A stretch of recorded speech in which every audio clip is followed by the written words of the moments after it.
Breaking news exclusively from Blue Eye Media. And now from our global friendly partners.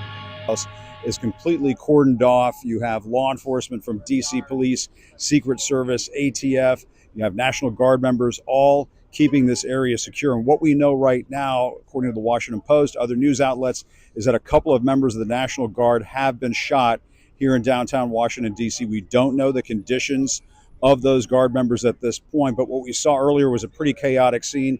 You saw people coming out of office buildings, people being told that their office is on lockdown, not to come down here on the street. But now the scene appears to be pretty secure at this point. And, we are seeing a law enforcement presence just over the shoulder of my photographer, Sam. There is a member of the police department, it looks like the U.S. Marshal's office, with an assault rifle. And so it's a pretty scary, chaotic scene in downtown Washington, D.C. We're trying to get the latest details. When we do, we'll get them to you. We have some news this evening. We're learning more about the suspect in today's devastating shooting of two National Guard members. He came into the country in 2021, according to CNN, applied for asylum in 2024, and the Trump administration granted the suspect asylum back in April 2025. What we know is that he comes here from Afghanistan. Now, this is a guy who's been living in Washington State, not Washington, D.C., on the other end of the country. He comes here from Afghanistan in the summer of 2021. Remember what that was like. Refugees fleeing Afghanistan, people had to be recommended by U.S. people on one end, vetted on this end by government background checks as far as they could do in Afghanistan, have sponsors and so on. He settled in Washington. He applies for asylum in December of 2024. Now, he goes through another vetting process involving that, and he's approved for asylum in April of this year under the Trump administration. We continue to learn more information about this individual, but what we haven't learned yet is the motive behind the horrific shooting. And at the same time, I do have to call one thing out. Stop spreading Islamophobic and hateful rhetoric. I am seeing too much of it online, and it's absolutely unacceptable. I'll provide you more updates as we get more information. So in a press briefing, Pete Hegseth just said that in response to this shooting that they're going to deploy 500 more National Guard soldiers to D.C.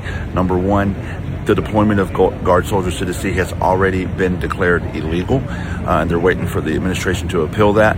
So to do so in response to a shooting doesn't make sense. Number two, putting more troops in D.C. doesn't solve the problem. The troops never should have been here. This shooting is solely on the hands of the president and the Department of Defense, Secretary of Defense, because these troops never should have been here. This was an illegal deployment to begin with. Number three, adding more troops just puts more people in danger, because I want to remind everybody, Guard soldiers do not have law enforcement authority out here. Guard soldiers are not supposed to be deployed on American streets without some type of emergency or national emergency, neither of which exist. So once again, this is an illegal deployment. A federal judge has already declared it illegal, and two Guard soldiers have been shot and critically injured because they were here illegally, put here by the president, and now they're going to put more as a response. This is just irresponsible. Well, I wonder how MAGA is going to spin this one. We just learned that the shooter of the National Guardsmen in Washington, D.C. today applied for asylum under Donald Trump and was approved. Donald Trump's administration approved for him to stay in the United States. CNN just reported, quote, he applies for asylum in December of 2024. He goes through another vetting process involving that, and then he's approved for asylum in April of this year, 2025, under the Trump administration. All day, Republicans have been doing two things. Number one, blaming Democrats for this tragedy in D.C. when every single Democrat thinks that this crime is abhorrent. And number two, they've been incredibly hateful. The shooter has been identified as a 29-year-old Afghan national who came into the United States legally on a visa, and Republicans have been foaming at the mouth to use this tragedy as an excuse to demonize other groups of people who don't look like them, who don't pray like them, who don't speak the same language, and things like that. To all of the MAGA Republicans out there who are raging in the comments right now, writing paragraphs of slop, demonizing entire groups of people is never the answer. It just proves that you're a piece of crap. And once again, my thoughts go out to the victims. I hope they make a recovery, and my thoughts go out to their families. We are all rooting for you. So these two National Guardsmen are fighting for their lives in D.C. It's tragic. It's horrible. My thought goes out to them and their families, and I hope they make it through this. We don't even know the motive of this individual that is the suspect. We don't know who he is. We don't know why he did what he did. We don't know if it was politically motivated. We know nothing. But people on the far right are now using the term they. They did the same thing after Charlie Kirk was assassinated, when we know it was one person that was responsible, had nothing to do with the left. Now, right-wing Republicans are doing the exact same thing they did in the New Orleans terrorist attack. They said it was Joe Biden's open border policies and it was an undocumented immigrant when it was someone that was born in America. They know nothing about the individual that was arrested.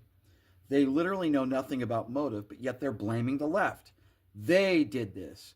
This is political violence. Blame the left. It is so beyond irresponsible, and I'm so sick and tired of people on Twitter that are just trying to get clicks. These people on the right that are just trying to make money with their horrific takes when they have no information that anybody else have. All we know is that one deranged individual tried to execute 2 service members. We know it happened in D.C. We know that there's only one lone shooter.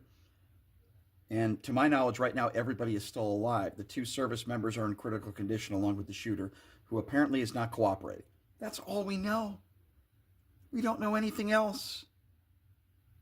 But I will make this take, and I will say this, and I'm sure some of you might disagree with me. If Donald Trump doesn't win the 2024 election, I don't believe this happens. Why would I say something like that? Listen to his rhetoric. He called on the death of Mark Kelly. He said Mark Kelly should be hung because he said you shouldn't abide by unlawful orders. If there's anybody that's raising the temperature every day with this political rhetoric, it's coming from the right and it's coming from Donald Trump. It's not coming from the left. Deploying troops against American civilians in cities across the country, I would never endorse any type of violence. I'm praying that these 2 service members survive. The person who is responsible for this, throw him in jail and throw the key away as far as I'm concerned. You can't convince me that this happens if Kamala Harris won the presidency. You can't.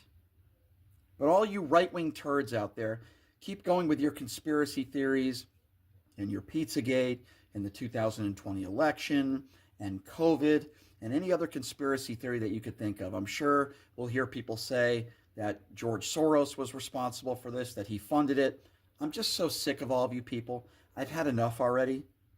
I'm praying for these 2 service members, and I'm hoping that some of you right-wing turds will shut your trap for once and let the investigation play itself out before you make more gross assumptions and say they did this. Follow Blue Eye Media for exclusive insights and breaking news sources from global-friendly outlets that you won't get from the mainstream TV and radio outlets of America. Learn how to play the flute of the globe and learn the real truth.